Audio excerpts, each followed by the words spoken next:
End-of-year shock. Leonor 2025 ends with Denmark vows. Everyone thought the final days of 2025 would be quiet for the Spanish royal family. But suddenly, Denmark stepped forward with a vow that instantly shifted Europe's royal balance. And the shock isn't what the vow contained, it's how Princess Leonor became the center of it. At the end of every year, the world expects calm from Europe's royal households. A few public speeches, a national address, holiday traditions, and hopeful messages for the future. That is the rhythm people recognize, the rhythm Spain has followed for generations. But 2025 refused to close quietly. Because in the final week of December, Denmark made a series of public vows, solemn commitments tied to the future of European cooperation, youth leadership, and royal diplomacy. At first, it looked like a routine Scandinavian announcement. But then one sentence shifted everything: a vow to deepen cross-royal educational and military partnerships, naming Princess Leonor of Spain as a key figure. No one expected it, not even seasoned royal analysts. Why her? Why now? And why in an end-of-year vow from Copenhagen? That was the first shock. Leonor had completed a demanding year: military training, constitutional duties, public engagements, and rising international visibility. She was stepping firmly into her identity as future Queen of Spain.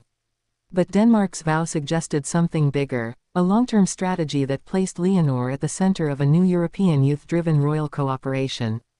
A symbolic move, but one that carried weight. To understand why this matters, you have to go back to the quiet political tension simmering through 2025. Spain was evolving. Denmark was recalibrating. Europe was shifting after years of uncertainty. And the younger generation of royals, Leonor included, was being watched closely, every step interpreted as a sign of the future. When Denmark described their vow as a promise to strengthen the next generation's leadership, the careful wording triggered instant speculation. Commentators wondered whether the Danish palace was signaling trust, alliance, or expectation. And every headline highlighted the same name, Princess Leonor. But beneath the headlines was something deeper. This wasn't just about Denmark supporting Spain. It was a signal of who Europe believes will shape the future. Leonor didn't respond publicly at first. Spain's palace remained silent, following tradition. But insiders revealed that the Spanish government viewed Denmark's vow as both respectful and strategically timed. It placed Spain in a moment of international attention, at the exact moment Leonor was transitioning into a more mature phase of her public duties. And that raised the next curiosity. Was this vow spontaneous, or coordinated? The more analysts dug, the more layers appeared. In early 2025, Denmark and Spain completed a quiet series of joint meetings regarding European youth programs, naval exchanges, and cultural preservation. Nothing dramatic, nothing loud, but behind those discussions were rising connections between the two nations' royal households. Leonor, with her disciplined training and increasingly commanding public presence, had become a symbol of modern monarchy: calm, educated, structured. She represented the future. Denmark's vow wasn't about personal ties, it was about leadership. It was about who Europe wants in the coming decades. But the shock wasn't the vow itself. The real shock was how the public reacted. Spain erupted online. Supporters praised Leonor's growing international role.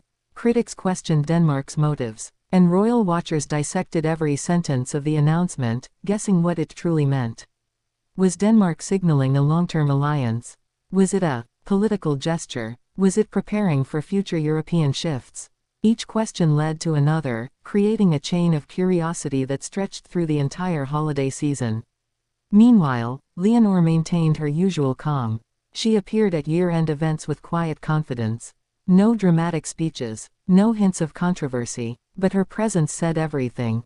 She knew the world was watching. She handled the attention with her signature discipline, something Spain had grown proud of. As the narrative grew, Denmark clarified that the vow represented their commitment to cross-royal cooperation and European stability. They emphasized Leonor's influence as a young royal leader. But the public was already forming its own interpretations. Some saw it as symbolic. Some saw it as strategic. Some saw it as a sign of the changing times. Spain ended the year with a surprising amount of international spotlight. The palace, usually discreet, quietly acknowledged the importance of the moment. Leonor's role was evolving faster than expected. She wasn't just Spain's future queen anymore, she was emerging as a European figure with influence beyond borders. And that set up the final question. What happens next? Denmark's vow was only the beginning. 2026 would test alliances, reshape partnerships, and push Europe toward new forms of cooperation. Leonor would be at the center of it, not through drama or controversy, but through leadership, discipline, and responsibility. The end-of-year shock wasn't scandal. It wasn't romance. It wasn't rumor. It was recognition. Recognition of a young royal stepping into her future. Recognition of Europe preparing for generational change. Recognition of the power Leonor represents in a shifting world. As Spain moved into the new year, one truth became clear. The continent is watching her. And Denmark's vow was only the first sign of how much the future queen will influence the years to come. This is how 2025 ended. Not quietly, but with a vow that echoed across Europe.